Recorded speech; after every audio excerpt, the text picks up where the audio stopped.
Rodriguez Day. Happy Quinn Priester Day. Happy Monday, July 17th on the Just Baseball Show. We're going to talk about Trey Cabbage. Happy belated Trey Cabbage Day.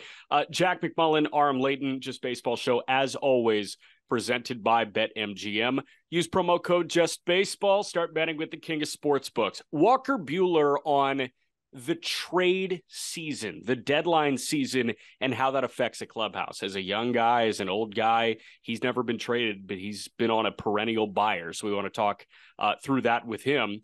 And he looked fucking awesome in that Instagram bullpen. So we're going to get into that as well. Yeah, that was a fun one. The second I saw that video, I pulled out the old screen record and threw it on our Twitter. I was so amped up, but it was one of those where I'm like excited to ask him about it, but one of those where it just seems like he's like really cutting loose now. Yeah. Like where he's trusting it, and I can imagine there's a process of when you're coming back from surgery, especially the second time, of like trusting it. And he was trusting it. He had the tennis grunt and everything. Yeah. He sounded like Carlos Alcaraz as he's throwing that thing, which, by the way, what a legend already. Okay, so speaking of which, like, I wasn't going to get into it, but thank you for taking me there. The tennis on Sunday morning was awesome. And the ladies' final was awesome, but dude, Alcaraz, like, if that was the passing of the torch moment, I don't think it is. I think Novak might win the next, like, 4 slams, whatever. But if that was the passing of the torch moment, that was fucking great. Awesome. Absolutely awesome. What Alcaraz is doing to tennis, I think, is kind of similar in the respect to, like, Tatis and Ellie De La Cruz and baseball, where it's like, I know there's been some phenomenal athletes that have played tennis, but it's like we haven't seen athletes like this. Like, guys don't move like that. Guys don't hit it that hard and run that fast, and like that's what Alcaraz is. So it's pretty damn cool. And also I wanted to also highlight happy belated Trey Cabbage Day. Yep. This guy is going to save the Angel season, and I think Ohtani is going to look over, at first base and look over across the dugout and say, "And maybe I should stay." After seeing Trey Cabbage take a couple BP rounds. Trey Cabbage is what, 27 years old? I think he's 26. Is he 26? Don't age my guy. I'm not trying to. Trey Cabbage is a very fascinating case study because Joe Adell is a fascinating case study. And Joe Adell has gotten opportunity after opportunity in the big leagues and has really struggled, but has gone down to AAA and been Barry Bonds for the Salt Lake Bees. Trey Cabbage was Barry Bonds without the, like, failed mission at the big league level. Cabbage, I met Cabbage in 2021 when he was in high A with Minnesota. He was a Cedar Rapids colonel. And there was a coffee shop in the bottom of my apartment building in Fort Wayne, and he was just slamming a bacon, egg, and cheese, and we shot the shit about ball. Couldn't have been a nicer dude. Then I roll up to the ballpark, and he hits a tank. And he's been doing that for the last 2 years, and he overcame, what, a forearm fracture? Dude, it was horrible. I was watching the game, and he was going off in AA last year, and it was kind of – this is a guy that's always been overlooked, but crazy power, doesn't have a position, all that good stuff. And it was trying to kind of make a tag at first, and big dude, Gerard Encarnacion, ran into him. It was a compound fracture. It was real ugly. So he's come back from that. He's putting up numbers in AAA and gets the opportunity with everybody dropping like flies on the Angels team. But dude, Cabbage is just a fun story, like not a high draft pick, like very overlooked. This dude hit a ball 121 miles per hour last year. Yeah. 121. So like when he runs into one, he runs into one. So he's really fun. He has a cool name, nice guy by all accounts. I think some of the best power in the entire minor leagues. And now you go to the big leagues, I think he's up there in terms of raw power. So should be fun to watch. But I know that your team in Indianapolis just got a little bit more boring. Yeah, a little bit. I'm just thinking about what's happened in the last month or so. And the Indianapolis Indians have cycled through Henry Davis, Nick Gonzalez, Jared Triolo, now Quinn Priester, Endy Rodriguez, Leover Peguero. I'm missing a couple others. Like Cal Mitchell like got back up. Beto went up. Luis Ortiz. Yeah, like Roanzi is now in the complex, which sucks. And like, yeah, hopefully he's getting the Manoah treatment. He's getting the Manoah treatment. He is, and like that's so brutal. But sticking to the positive points, Endy Rodriguez, Leover Peguero up for his second big league game. He had a weird COVID situation that got him his major league debut last year. Peggy's still really good. I think the question is impact there. But I only saw him for like a cup of coffee in AAA. I think it was 4 games in triple. But Endy, we got to know. Go listen to the call up literally today, and you get 10 minutes with Endy Rodriguez. Quinn Priester, a guy that I got to know, and both those guys have incredible personalities, makeup through the roof, and they just happen to be really good at baseball. The Pirates are not going to win the World Series this year, but this product became exponentially more watchable literally overnight. Oh, no doubt. Especially when you're running Austin Hedges out there, who had a -2 WRC plus over his last 30. Yeah. Or I think that was just Pirates catchers had a -2 WRC plus. Hedges a big part of that. Yeah. I mean, Endy can catch. I think he was just scraping the surface of what he can do offensively. You look at the last, month, he'd been performing much better. And you mentioned the makeup, the everything that kind of extends beyond the field. Both those guys are going to fit in and help build a culture there. I mean, Priester is one of the most beloved guys in minor leagues, just with the way he carries himself, and Endy not far off. So, it's really exciting to be a Pittsburgh Pirate fan right now, and I think people are going to enjoy watching those two. And definitely check out our conversation with Endy. You'll come away rooting for the guy as well. 100%. So you get that firsthand experience. If you do want that personal interaction with Quinn Priester as well, and this is going to sound, I guess, soft and wholesome and not baseball related, but you want to know how much this guy loves every moment. Just watch a video of him talking to the media. Watch him smile. He's got this smile that it's I'm genuinely really amped to be here, and this is the consummation of such hard work, and this is the culmination of a dream that I've had for 22 years at this point, or 18. 2-year-old Quinn was probably not dreaming of being a big leaguer, but I mean, that dude is just so happy to be in the spot that he's in. Endy, so happy to be in the spot that he was in. You had Pirates Twitter clamoring for that guy to get up, and he was like, I've got shit to work on in Indianapolis. And that is the most mature thing you can do. Yeah. I'm rooting so hard for these guys, and it makes my job a little bit less enjoyable. I'm still going to love it. There are still some studs that are in Indy, but dude, the Pirates just got way more watchable for, I think, the 100%. Everyday baseball fan. 100%. We're going to play a game here before we get into the Walker Buehler conversation, and it's going to be yes or no to club options and player options. This is going to be really fun. And as has been really well documented, Aram and I are Spot Track nerds. Mm-hmm. We love that website, and we love contract structure. So are the Phillies going to pick up Scott Kingery's $13 million club option? We're going to say yes or no to that. Lance Lynn, is that club option going to be picked up? How about some player options? Is Scherzer going to opt in to 43? We're going to have that conversation. I just got back from Colorado. Before all that, I just got back from Colorado. My girlfriend and I were binging through The Bear on Hulu. Did you watch The Bear or no? No. It's cooking related. He's world-class chef. Yeah. Goes to work at his family's beef spot. When you watch cooking shows, does it make you want to cook more? Absolutely not. I know you're pretty anti-cooking. I am. Yeah. If I have a 4-hour window, I will try and prep something really cool. But I don't really want to cook from 11 a.m. to 3 p.m. and then go to a ballpark and have a PB&J. That doesn't sound good. No, and that sounds terrible. Okay. No. I just needed to get that out there. I was I wonder if Aram sees Top Chef and gets really inspired. It inspires me to make enough money to hire a chef eventually one day. That's my dream. Or go try good restaurants. Which I'll never do, but that's my dream. It's just pick the right lotto numbers so I can one day do that. Because there's no way I'm going to be able to cook like that. Everyone has their strengths and weaknesses.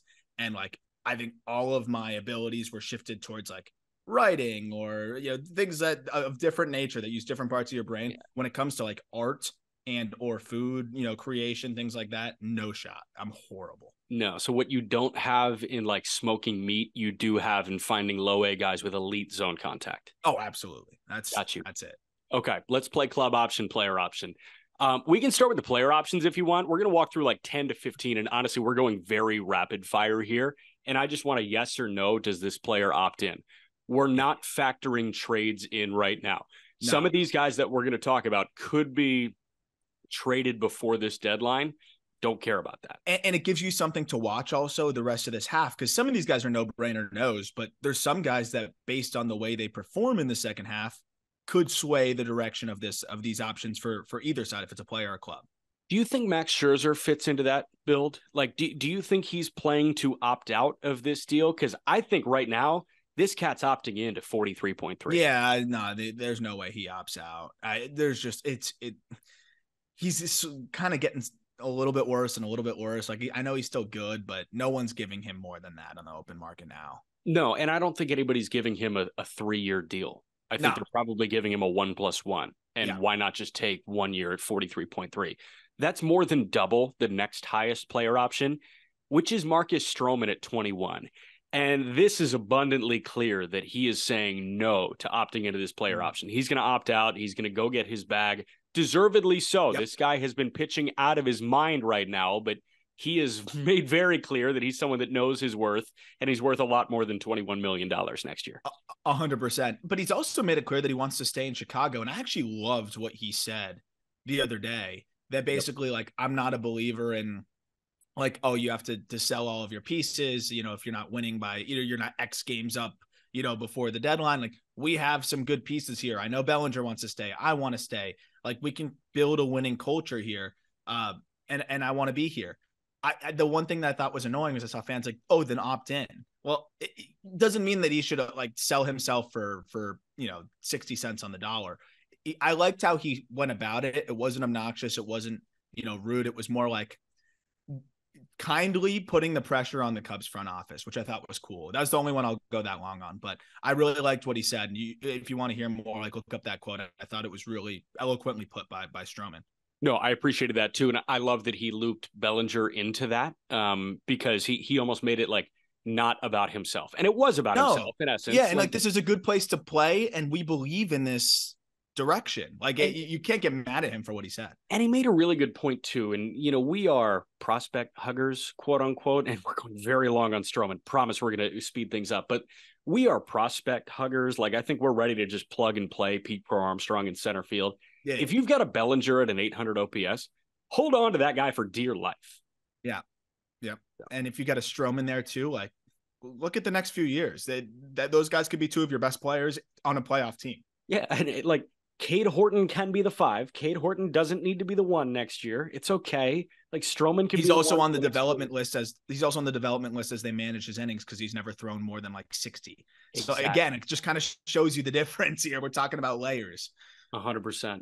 Michael Conforto at 18 is a really interesting one. He's got an OPS at right around 750. Conforto 13 pumps, hitting about 250. $18 million next year in his age 31 season. Do you think Conforto says yes to that money, or do you think he goes and signs a multi-year deal? Ooh, that's a really tough one. I'd say this is one of the number one, like, second half performance determines. If he has like a pretty good second half and finishes right around where he is or a little above, I think he declines it because I think you get even a lower AAV, more guaranteed money. I'd rather have at 31 years old, he lost multiple years of his career because of the injuries, 5-year deal at lower AAV, but you guarantee yourself $60 million. Someone might give him that. I'm going to say he says no, but I wouldn't rule anything out. So he's not a good defender, but if you're putting up a 750 OPS and you have the pedigree that Conforto does, and he's serviceable enough in a corner, I think he can get a 4-year deal. Yeah. 4 years, 45 is better than 1 for 18. Yeah. Just is.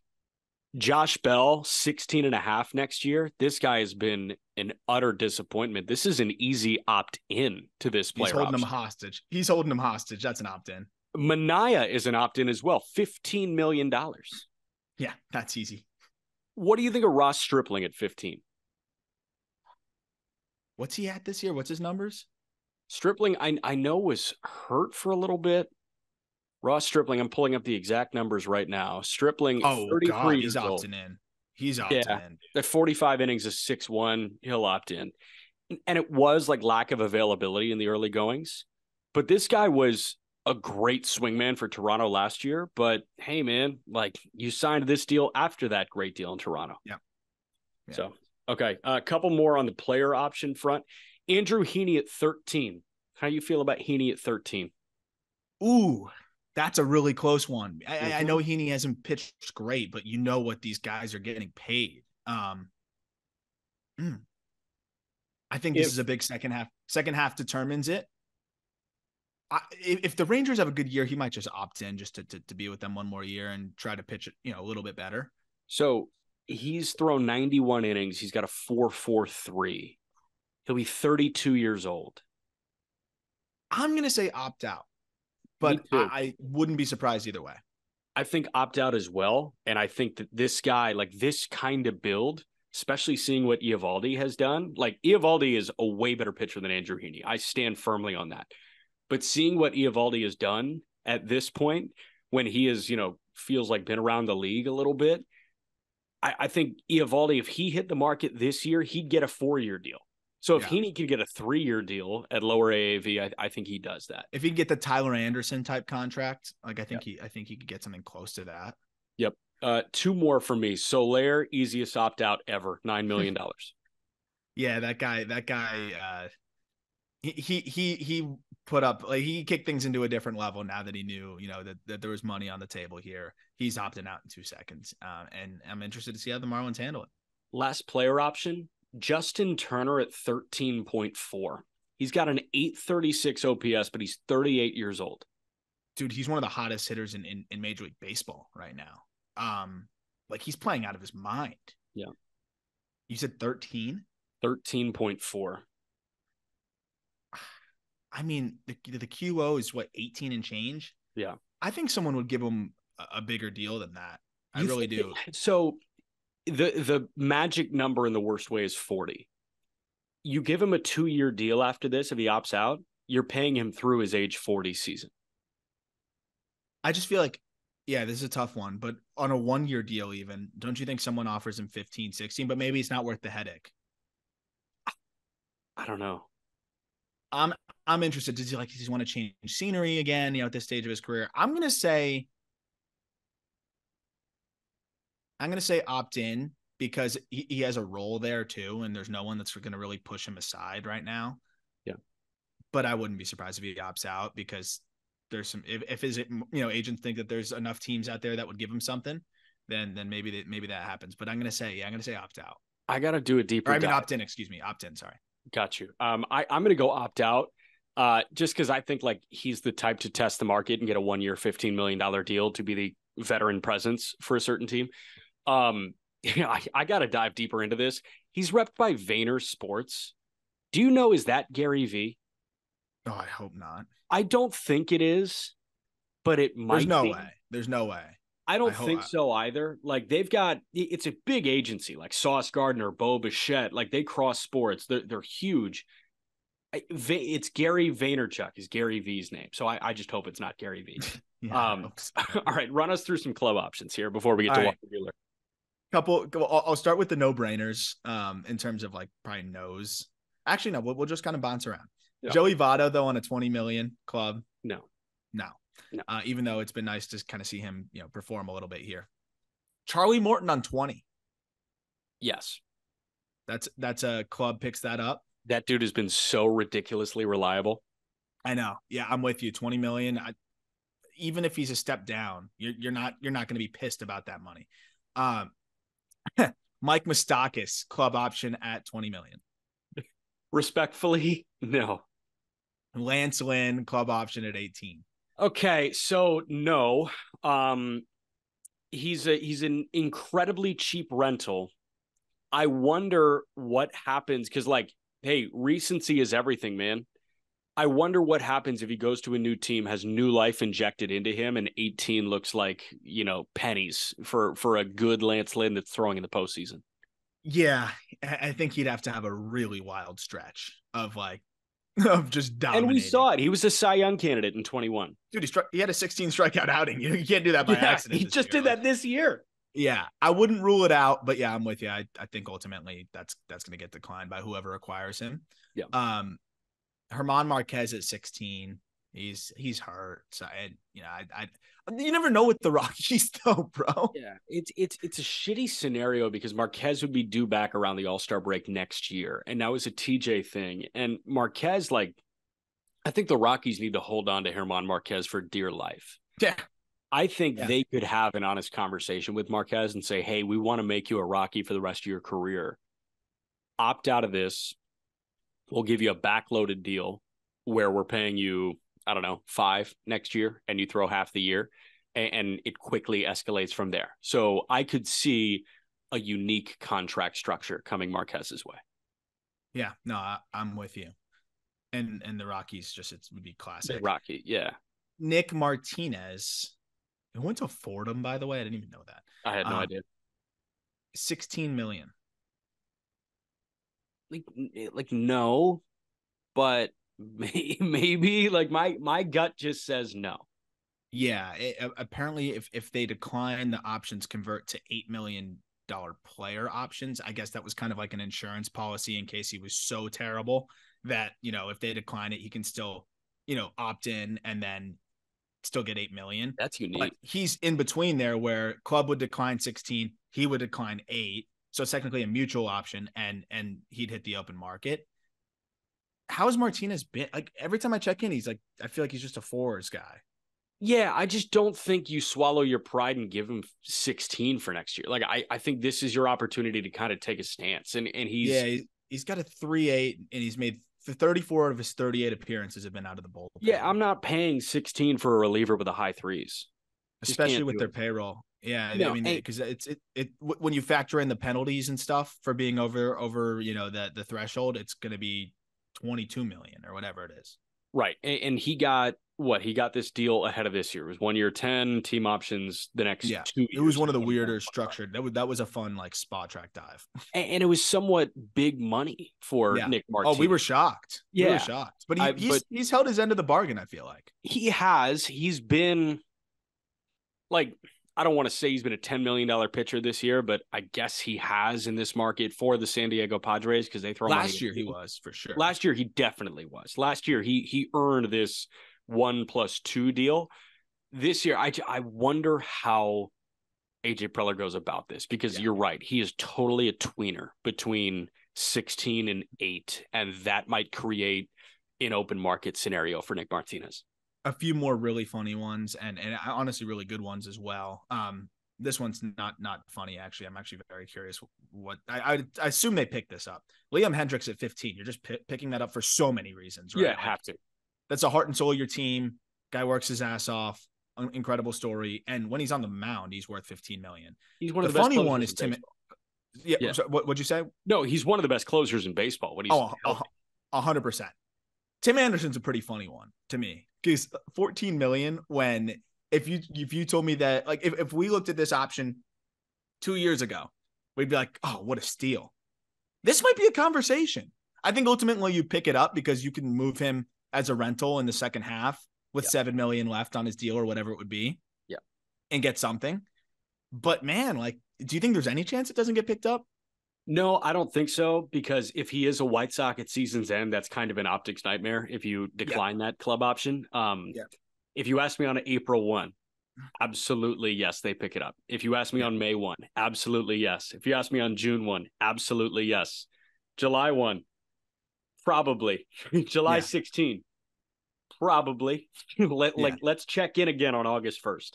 No, I agree. And I think ultimately it does get picked up for the reasons you said. Scott Kingery at 13 million with the Phillies. Absolutely. Future of the franchise. He and JP Crawford.